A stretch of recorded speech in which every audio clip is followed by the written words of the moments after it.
नमस्कार, मी senior P I Chavan, west region cyber police station. आज पसायदान सभागृहामध्ये आकांक्षा फाउंडेशन यांनी सायबर क्राईम लिटिगेशन्स या विषयावर वर्कशॉप अरेंज केलं होतं आणि त्या वर्कशॉपमध्ये सायबर क्राईम फाईट करणारे ॲडव्होकेट पंकज बाफना यांनी उपस्थित पोलीस अधिकाऱ्यांना आपण डे टू डे लाईफमध्ये ज्या वेळेला सायबर क्राईम रिलेटेड FIR घेतो, इन्व्हेस्टिगेशन करतो आणि इन्व्हेस्टिगेशनच्या दरम्यान आपण डिजिटल एव्हिडन्स कलेक्ट करतो आणि आरोपीच्या विरुद्ध आपण ज्या वेळेला दोषारोपपत्र सादर करतो त्यावेळेला कशा पद्धतीने आपण तो एव्हिडन्स डिजिटल एव्हिडन्स कलेक्ट केला पाहिजे, कसा प्रिझर्व केला पाहिजे, कसा FSL कडून आपण त्याच्या संदर्भातले आपले रिपोर्ट्स मागवले पाहिजेत आणि कसा तो कोर्ट ऑफ लॉमध्ये आपण प्रेझेंट केला पाहिजे, याबद्दलचं सुंदर आणि चांगलं नॉलेज आपल्याला सर्वांना दिलेलं आहे। ॲडव्होकेट पंकज बाफना यांनी रिअल टाईम केसेस आपल्याबरोबर शेअर केल्या। आपण नेहमी कुठे चुकतो ती जर आपण काळजी घेतली तर येणाऱ्या भविष्यकाळामध्ये आपण जास्तीत जास्त कन्व्हिक्शन्स आणू शकतो।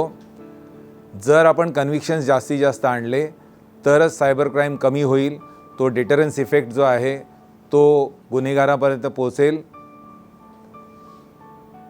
मला हा आजचा जो वर्कशॉप आहे, सेमिनार आहे, तो खूप आवडलेला आहे। याचं संपूर्ण श्रेय मी आकांक्षा फाउंडेशनच्या मॅडम आकांक्षा ज्या आहेत त्यांना देतो आणि त्यांनी हा जो उपक्रम जो आहे तो खूप चांगल्या पद्धतीने चालवलेला आहे। थँक्यू। नमस्कार, मी police sub inspector Rohini Jagtap, नेमणूक वर्सोवा पोलीस स्टेशन।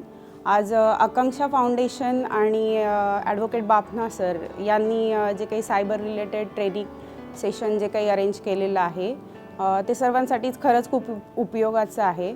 सर्वात महत्त्वाची गोष्ट म्हणजे लॉ एन्फोर्समेंट एजन्सी असूनही आपल्याला सायबर रिलेटेड जे काही IT ॲक्टचे कलम होते ते माहीत नव्हते।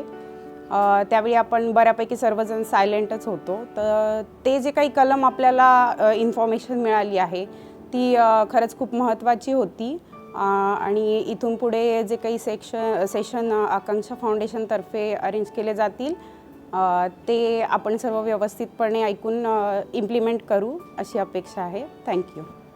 नमस्कार, मी Satish Kavankar, police inspector, airport police station.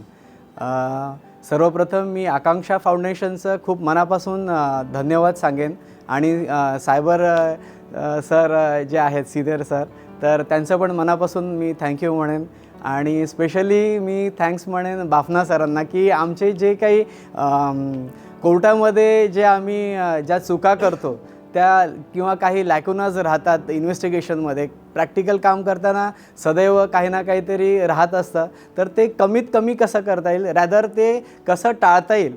तर मी I am really thankful to Akanksha madam आणि मी सरांना पण रिक्वेस्ट करेन की असे सेमिनार्स सतत व्हायला पाहिजेत, जेणेकरून आमचं पण जे नॉलेज आहे ते अपग्रेड होत राहील।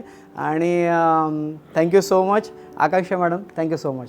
मी पोलीस निरीक्षक परशुराम कोरके, खेरवाडी पोलीस स्टेशन।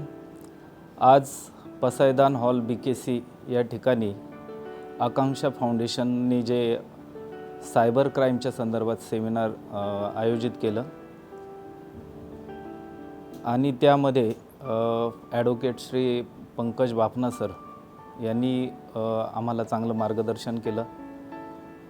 सेमिनारमध्ये अगदी सुरुवातीपासूनच म्हटलं तर FIR दाखल करण्यापूर्वी तो गुन्हा होतो का, तो सायबर क्राईममध्ये बसतो का, FIR दाखल करताना काय काळजी घेतली पाहिजे, FIR दाखल करताना तक्रारदाराकडून आपण काय एव्हिडन्स घेतला पाहिजे, गुन्हा दाखल झाल्यानंतर तपासामध्ये आपण काय एव्हिडन्स घेतला पाहिजे, घेतलेला एव्हिडन्सची आपण मांडणी कशी केली पाहिजे आणि पूर्ण कलेक्ट केलेला एव्हिडन्स कोर्टामध्ये योग्य प्रकारे कसा सादर केला पाहिजे याचं उत्तम मार्गदर्शन केलं. त्याबद्दल मी आकांक्षा फाउंडेशन आणि बाफना सरांचं आभार मानतो आणि आम्हाला एक चांगलं सेमिनार या ठिकाणी सादर केलं त्याबद्दल धन्यवाद.